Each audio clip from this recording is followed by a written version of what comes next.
Welcome back to the Self-Esteem and Confidence Mindset podcast with me, Jonny Pardo. And today I welcome Adam to the show where we're going to be talking about all things somatic work. We're going to be talking about breath work. We'll be diving into the nervous system, I'm sure, and much, much more. So a quick introduction to Adam. So Adam is an intuitive coach and somatic guide who helps people break free from stress and disconnection to live more authentic and empowered lives.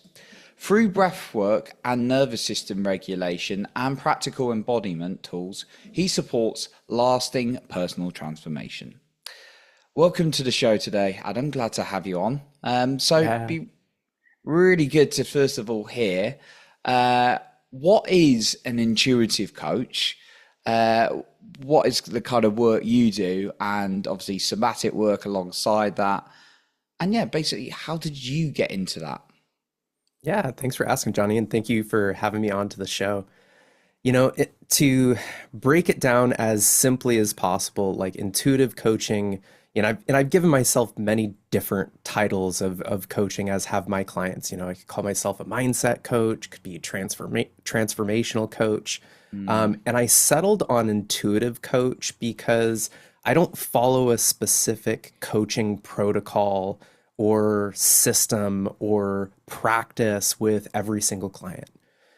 Somatic, and this is how I really have brought somatics into my coaching practice because I meet everybody where they're at, and everyone's at a different place in their journey. So if I just follow a standard protocol or just decide, okay, like this is my coaching container, and so this is what I'm going to do with every single client, like it's not always applicable. And so if somebody's moving through something really acutely, such as like they experienced a traumatic event and they're really moving through that, I might not bring them into a somatic breathwork journey right away.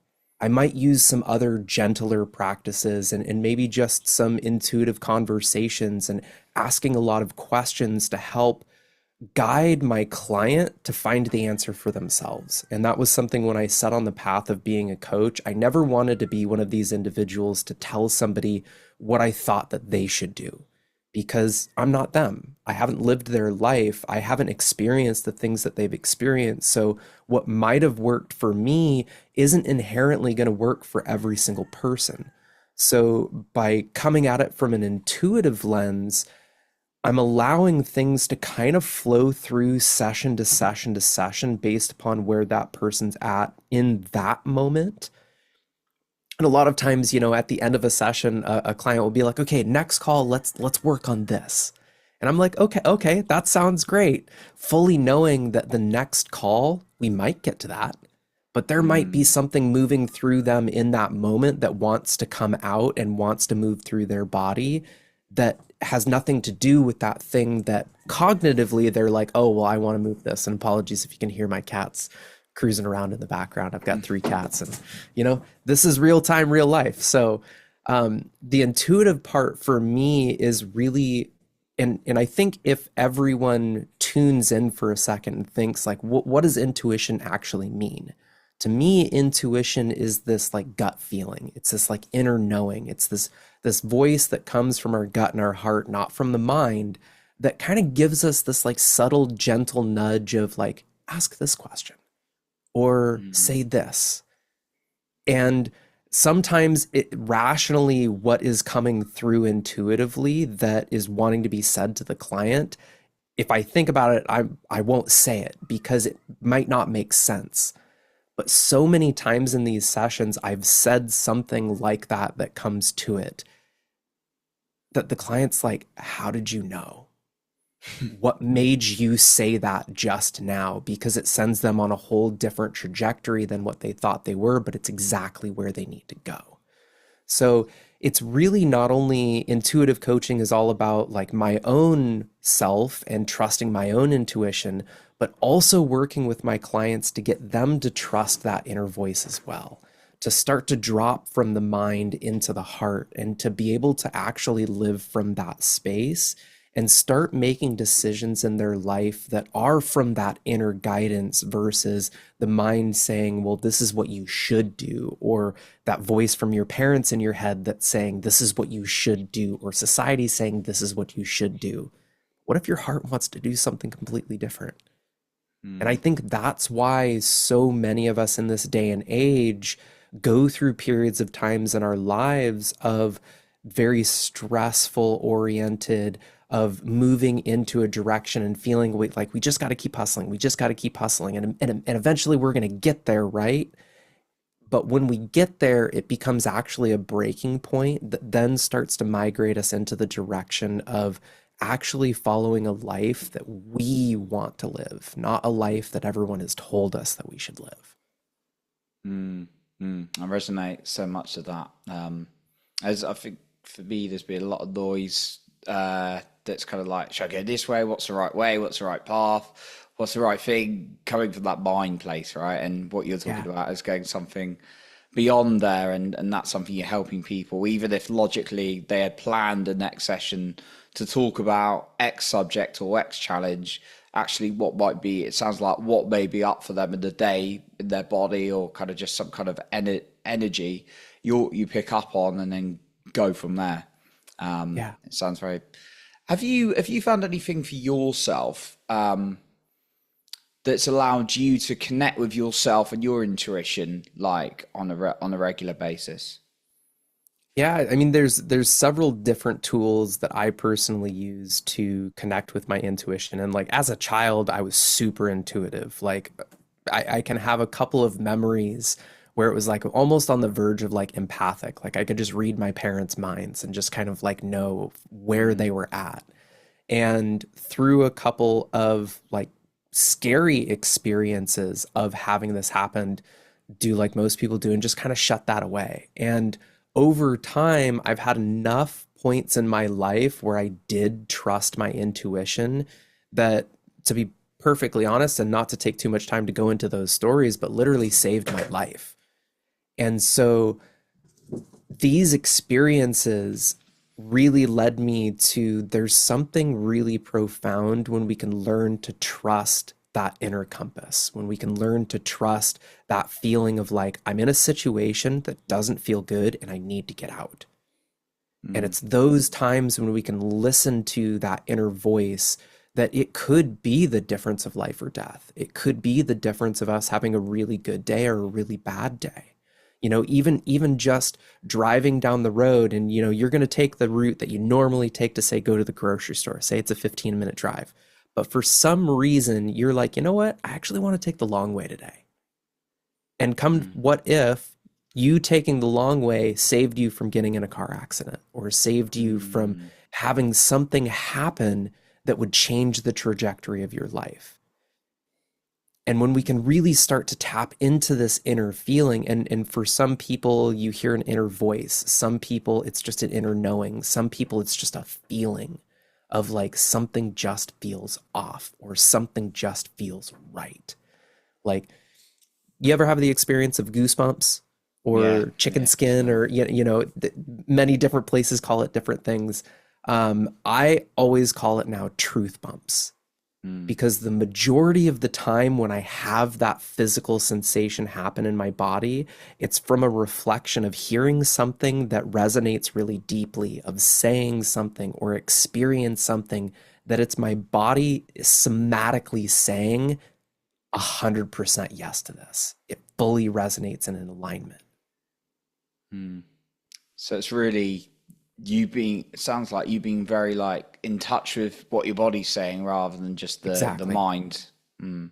Exactly. So this brings to some of those different tools. Breathwork has definitely been one of those foundational tools, especially somatic breathwork, because it's like meditation on steroids in a way, especially at the daily practice, when you just do it in a short, condensed version. You know, the full journey, it's called a journey for a reason, because it's really similar to almost like a plant medicine journey. I've had personal experiences with plant medicine and a lot of experiences with breath work, and I've gone to many similar places with breath work that I have with plant medicines. And the beauty is that it's only just with my body and my breath. I don't have to be on some 6 or 10 hour ceremony. Instead, I can do it for 5 or 10 minutes or 30 minutes or 60 minutes and still get some major benefits. Being out in nature, walks in nature, that's a huge thing for me. And one of the ways that I can step into my intuition is like going on a trail that I've never been on, using the intuition. Okay, do I go this way? Do I go this way?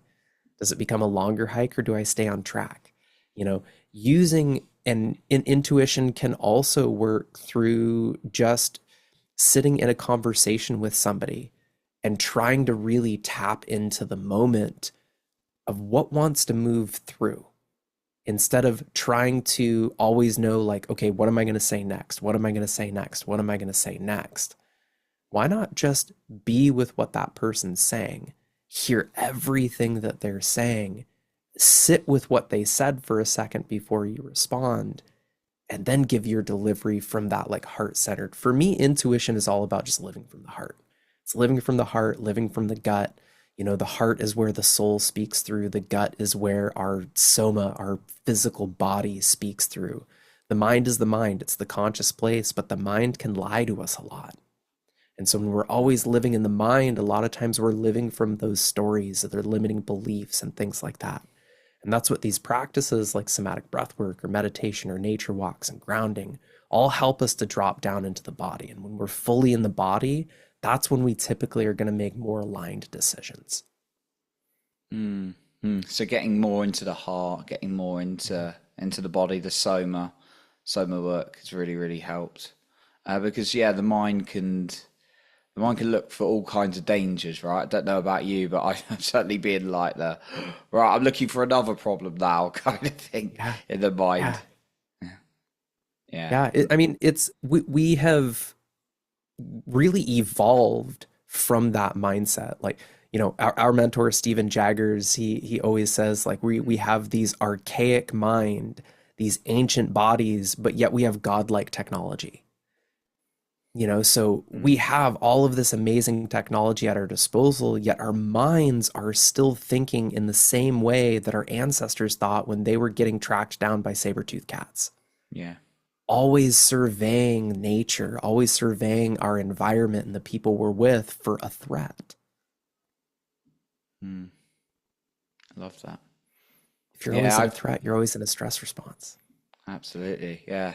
I've not heard him say that one, but I'm sure that sounds exactly like something Stephen say, but it's very, very true. Yeah, we've got this.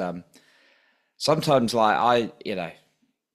sometimes it doesn't make sense to the mind, but then it's just like I really feel I need to do this, or I need to do that, right? And it's not about making sense of it. Obviously, there's logic that comes into it, right? But it's like, in certain points, but it's like, this just feels right. Like I've even just recently like booked another like trip away, and it's just like logically it would make sense to do that, but it's something that really feels good. I was like, right, do it, go. So now I'm off to California. So it's just like, it's just sometimes that feel. And learning to do that is beautiful. Hearing you say that, I'm really curious. So when you booked that trip, in your body, how did that feel? It was just like light, and it was like excited. It was that kind of like rising energy rather than the mind going, maybe not, maybe do it another time kind of thing. So it's that feeling, isn't it, that we've got instinctively. And I think, when you touched on it in like the beautiful bio that you spoke about, it's like helping to have that like lasting transformation. That feeling that you experienced, that is what leads to lasting transformation. Like when we start to follow the things that make us feel light, that make us feel excited, that make us want to get up in the morning, it's going to be easier to get up in the morning. You're going to want to actually like do the thing, even if it's difficult.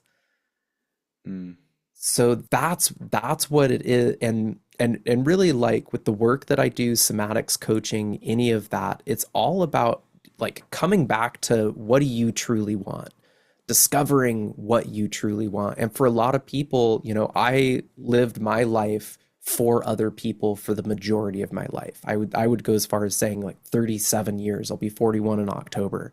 And so for much of my life, all the decisions that I was making was based upon what my parents wanted, what my significant other wanted, what I thought other people wanted from me, instead of actually making the decisions based upon what do I actually want? How Mm. do I want to live life? What do I want my life to actually look like? And it took a while of discovery to even figure out what that was. You could have asked me 5 years ago, what do you want? And I would have not had an answer for you. All of the answers would have come from a place of what I thought I should be doing instead of what I Mm. thought I wanted to be doing. And that's really why I dove into the work that I am doing now 3 years ago, because I wanted to help other people find that why.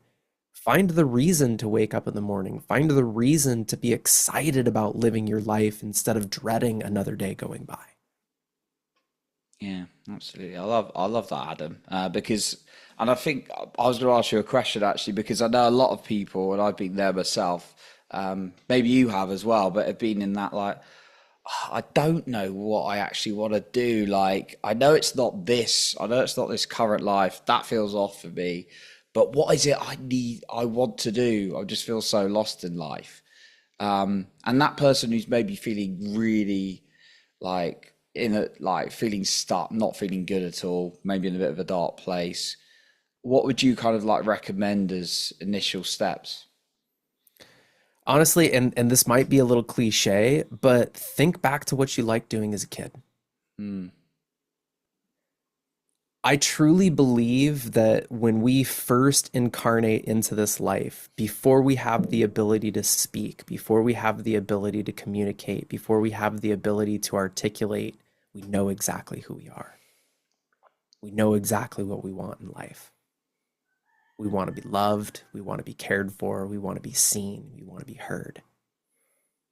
And none of those things are wrapped up in what car you drive, what house you live in, how much money you have in the bank, what possessions you own, what you dress like, what you look like. Mm. It's a somatic felt experience. So the And so, feeling. like, it's a Mm. feeling, exactly. Just like that feeling that you experienced when you ordered that plane ticket, when you override the mind saying, no, probably shouldn't. It doesn't make sense to do this right now. You have so many other things on your plate that you could be doing. But instead, you trusted your heart. You trusted your excitement. You trusted that feeling that was going to bring that aliveness and lightness inside of you. Mm. And that's all we do as kids. We chase after the things that make us feel alive, that make us laugh, that make us giggle, that make us scream. And as we get older, we start to kind of like adult up, right? And start to let go of those things that brought us joy. Maybe it was just running around outside.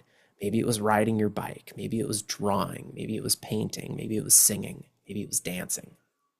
All of these things that as adults, we start to be like, I don't have time for that. I've got to mind my responsibilities. But your responsibilities are a whole lot easier to handle and do when you're perpetually in a state of joy because you're making time for the things that bring joy into your life. Mm. And that's really honestly the problem that most people have. They don't make enough time for the things that bring them joy Mm. because they think by not doing those things and prioritizing the things that they should do is going to make them a more productive and efficient individual. And from my own personal experience and the experience of my clients, I have discovered that when you actually prioritize the things that bring joy into your life, you actually become a more productive individual because you just joyfully do the things that are your responsibilities instead of drudgingly do the things that are your responsibilities because you aren't making time for the things that bring joy to you. Mm. And then there can be that when I get to here, then I'll make time for it. When I get there, then I'll feel good. Um, and I always felt living in that place was like chasing a white rabbit like a greyhound. You're never going to get it. Yeah, right, right. It's going to dive down a rabbit hole and pop up somewhere else. And then you're like, okay, how do I close this gap? Okay, now I need to go this direction. And that's just what ends up happening. The goalpost keeps moving. Mm. and becomes this perpetuating, like as long as you are in the state of seeking, you're always going to be seeking. Mm. But as long as you're in the state of presence, there's nowhere else to be but this moment right here. And so you can always be whatever is wanting to come through in this moment. Now, like, it's not to say that I don't still have days where I feel depressed. Like last Tuesday, I felt super depressed, down and out. It's like I didn't want to do anything. I didn't even want to do the work that I do.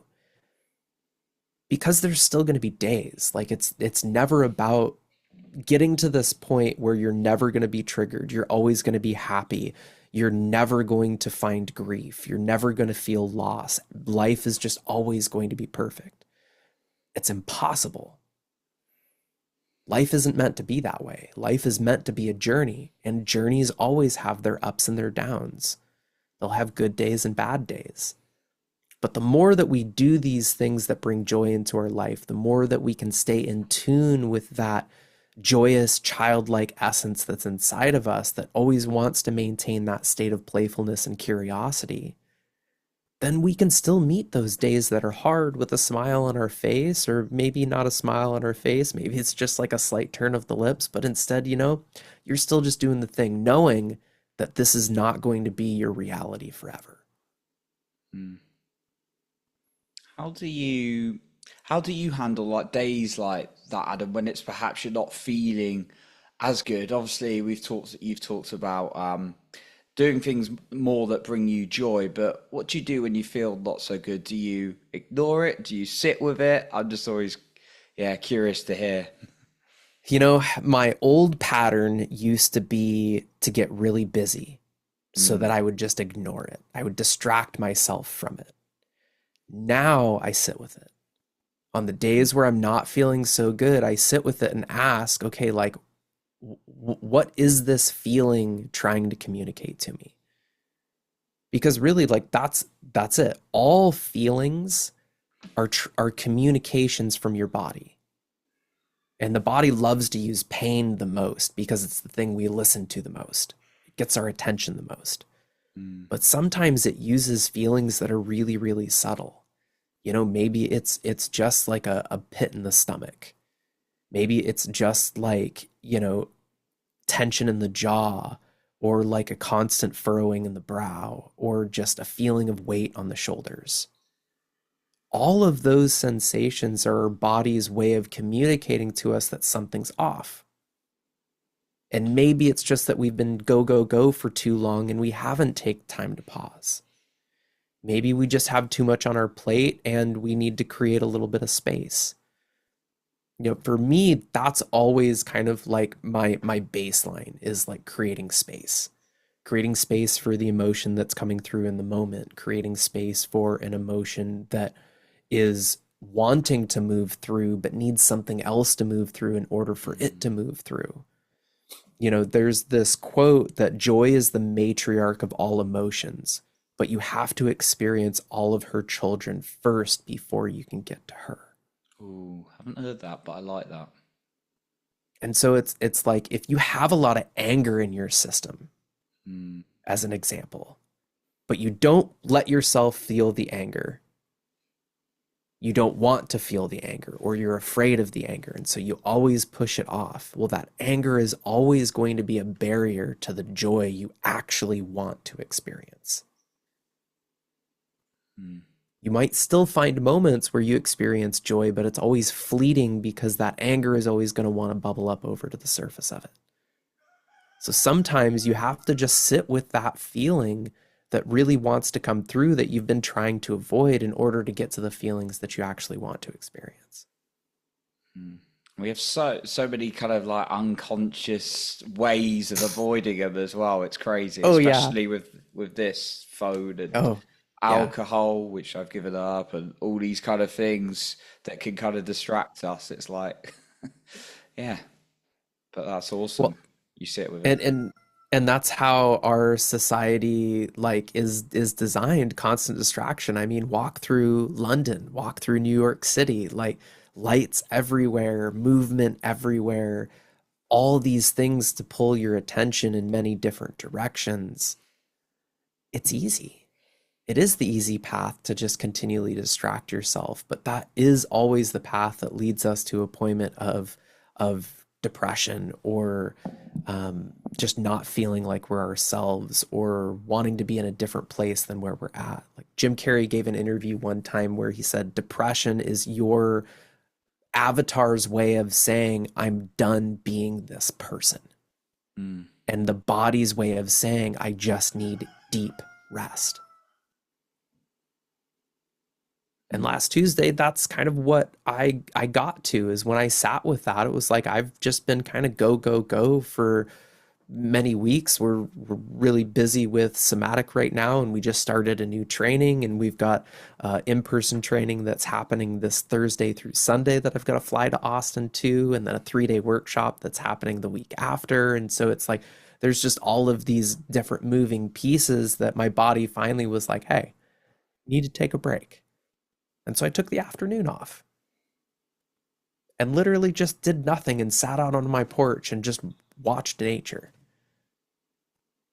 Had a cup of tea with my cat on my lap, read a book for a little bit. Gave myself the permission that like all my responsibilities aren't going anywhere. They'll be there tomorrow. Nothing's life or death. So let me give myself the space to be with what is right now. I love that. The way that you just, just sometimes when you sit with yourself, like what you're showing there is just like things can kind of like surface, and you can actually hear that communication from the body rather than just keeping busy. Sometimes I found I'm more tired than I realized, in some cases, and like I had a nap or something like that and actually felt good, and that was my body trying to tell me that. And also it's quite interesting. I'm sure you've experienced this as well, or you know someone who has, but you talked about anger.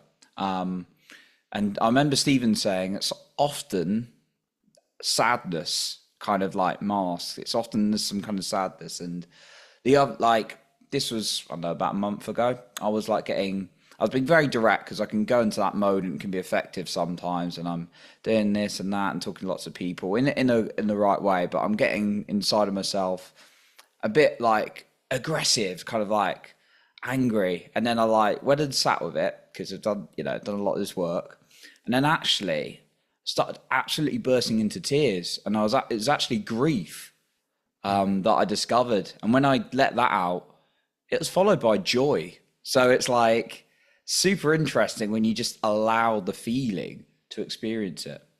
Yeah. And the crazy thing from a like nervous system perspective, if you allow everything to flow, you don't try to put walls up or bottle it up or push it away. But if you just let the emotion move through, and emotions are just energy in motion, it takes 90 seconds for an emotion to fully move through your system. 90 seconds, a minute and a half. And like how much of our lives do we spend running away from those emotions, not wanting to feel it? And us actually resisting that emotion makes that emotion persist because it just wants to move through. Again, energy in motion. So when we stop it from moving through, that's when it's going to keep hitting against that wall, and it's going to continue to build pressure until we let that pressure out. And so when we let that pressure out, then it moves through. Then it gives space for the next thing that wants to move through. In this example that you were just giving, it was grief that wanted to move through. And then that grief created space for joy to then move through. And the more that we start to allow these emotions to move through us instead of stay inside of us, the more we can actually come back to that baseline of joy. Because at the end of the day, that's really like, look at babies, right? Their baseline is joy. Like they literally are just the embodiment of what it means to be in joy until they have a poopy diaper or they need to eat something, and then they move into anger for a second, and then they come right back to joy. They come back to their baseline. And your baseline is the emotion that you spend the most time with. But it's joy. Yeah, and like babies, you see them. Yeah, they are. They're just expressive, though, aren't they? They're just like Yeah, they're expressing that emotion. exactly. They Mm, don't let anything stay inside of them. They let it move through. They experience anger, they let it rip. They experience sadness, they let it rip. They experience joy, they let it rip. They never stop things until at some point in time in their upbringing, someone says, no, no, no, don't do that.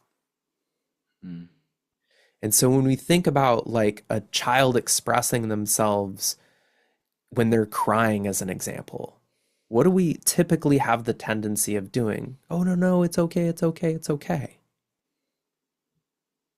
What we're actually communicating to them non-verbally, because we're only conscious of 5% of what's happening. 95% of our behaviors and actions are from the subconscious mind. So we aren't truly conscious of when those start to get enacted. And a lot of times when we are communicating that, no, no, no, it's okay, don't cry, don't cry, don't cry, we're basically communicating, hey, you're making me feel uncomfortable in your expression, so please stop doing that. And mm, that's when we take on this story of like, oh, it's not okay for me to express what I'm feeling because it makes somebody else uncomfortable. So I'm going to go ahead and bottle that up. mm, mm. And it might, in different formats, experiences Mhm. turn into people pleasing. Might, yeah, come to the kind of like numb individual, you know, through life and things like that. So, expression is natural.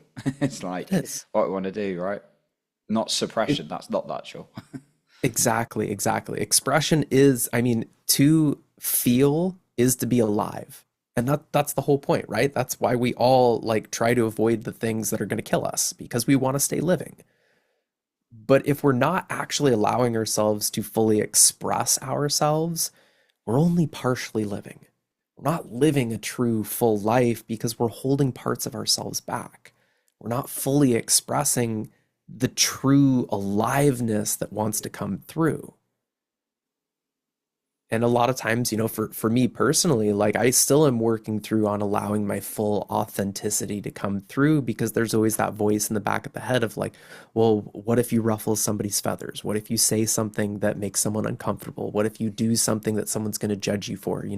That inner critic voice that starts to get us to not follow that excitement because worrying about what the potential consequences are. And Mm, this is part of like that mindset work of like, how do we shift from worrying about the things that can go wrong instead of thinking about all the ways that things can go right? mm. I'm glad you brought that up because I was going to ask you something along that. I was intrigued as kind of like a final question, really, about a lot of times we can do things. So it might be like we have a feeling about a person, a situation might be the person we like, or it might be this business opportunity or career opportunity or something in our life. And then we've like felt good and gone for it. And then something's maybe not gone right. Maybe we've been heartbroken, maybe the business didn't go to plan or something, but intuitively it felt good originally.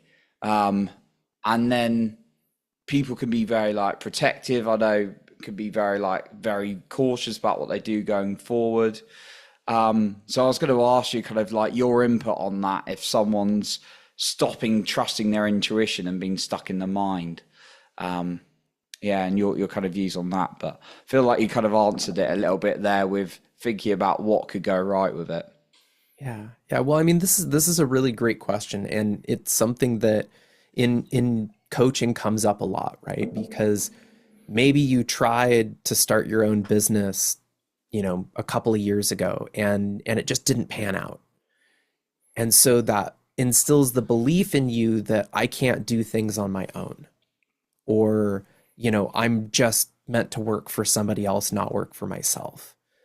But the truth is, just because something didn't work back then doesn't mean it won't work right now, because the person you are right now is not the same person you were back then.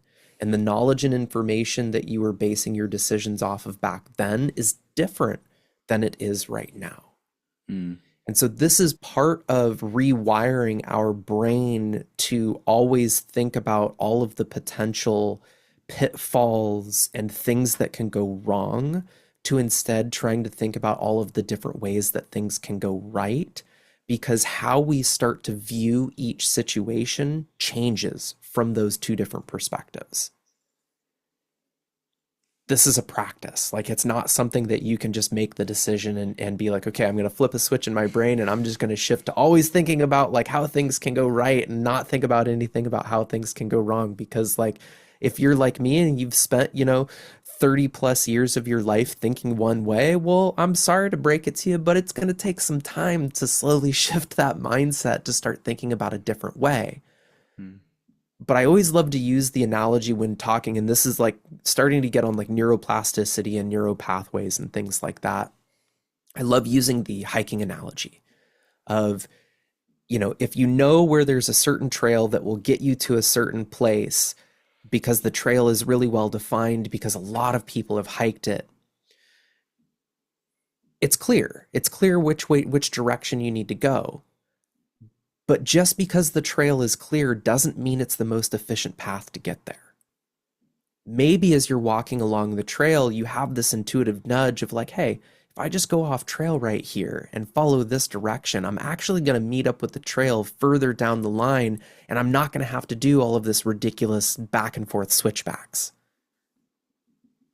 The more you start taking that new trail, all of a sudden it's going to start to become more defined. You'll start to move brush to the side. Some grasses won't grow in the areas where you're continually walking. And over time, that pathway, the more you choose to take that path, it starts to become more heavily ingrained. And the less you take the other path, all of a sudden nature starts to take it back and starts to become a little overgrown. And next thing you know, a couple of years go down the line, and this new path that you've created, everyone else is beginning to take, because it's clearly defined. And nobody takes the other path anymore because you have now created this new pathway. And so that's what it's all about when trying to create new patterns. It takes 66 days to habituate a new pattern. This is why anytime you do like a 21-day challenge or a 30-day challenge or even a 45-day challenge, a lot of times it doesn't stick because you don't make it long enough for it to stick within the mind, for it to get heavily ingrained. So this is where it does require discipline and determination and consistency on any certain practice, whether it's, you're wanting to develop a new breathwork practice or a meditation practice or a yoga practice, or develop a healthier mindset and think more positively. It takes time of consistently doing something in order for it to become easy and effortless. And once something is ingrained as a pattern, it now becomes second nature. You don't even have to think about it anymore. It's just part of your natural routine. But it does take time to get there. And it takes also giving ourselves grace when we, maybe on day 21, we miss a day. Okay, well, the timetable maybe starts over, but you're still building upon what you'd previously done. So it's not a failure. It's just, okay, we're just stepping back on the path again.